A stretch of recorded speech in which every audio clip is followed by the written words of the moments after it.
Work यह कथा है एक साहूकार की जिसने भगवान बुद्ध देव के महत्व को जाने बिना एक अशुभ दिन पर यात्रा शुरू की। आज हम जानेंगे कि क्यों बुधवार के दिन यात्रा या शुभ कार्य को टालना चाहिए और बुद्ध देव की महिमा क्या है। भाग 1 संकल्प और विदाई the wow and farewell 0:30 to 1:30। Visuals साहूकार अपनी पत्नी के मायके ससुराल जाता है। वॉइस ओवर एक बार साहूकार अपनी पत्नी को लेने उसके मायके गया। जब लौटने का समय आया तो ससुराल वालों ने कहा आज बुधवार है।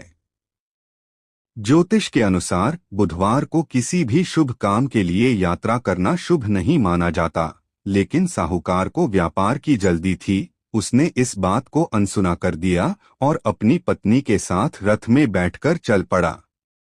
भाग 2 बुद्धदेव का प्रकोप the wrath of Buddhadev 1:30 to 3। Visuals Rath Yatra का दृश्य फिर रथ का रुकना। वॉइस ओवर रास्ते में उन्हें एक नदी पार करनी थी। जैसे ही वे नदी के पास पहुंचे साहूकार को थोड़ी देर के लिए नींद आ गई।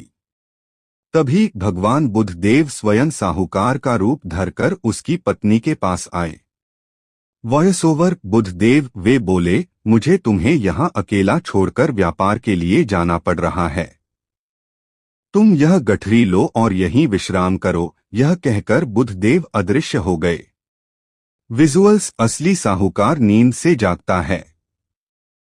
वॉइस ओवर जब असली साहूकार जागा और अपनी पत्नी से पूछा कि वह क्यों उदास है तो पत्नी ने जवाब दिया तुमने ही तो अभी मुझे यहाँ रुकने को कहा था। भाग 3 पहचान का संकट द आइडेंटिटी क्राइसिस 3 to 4:30।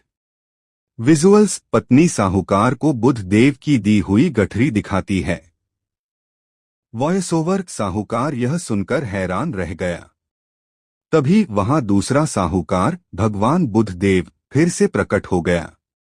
दोनों साहूकार एक जैसे दिखने लगे। दोनों में जबरदस्त बहस होने लगी कि असली पति कौन है। बात राजा के दरबार तक पहुंची। विजुअल्स राजा का दरबार दोनों साहूकार खड़े हैं। वॉइस ओवर राजा भी यह फैसला नहीं कर पाए कि असली साहूकार कौन है। साहूकार समझ चुका था कि यह सब उसके द्वारा बुधवार के दिन यात्रा करने के कारण हो रहा है।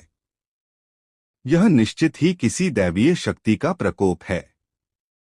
भाग 4 क्षमा और वरदान फॉरगिवनेस एंड ब्लेसिंग 4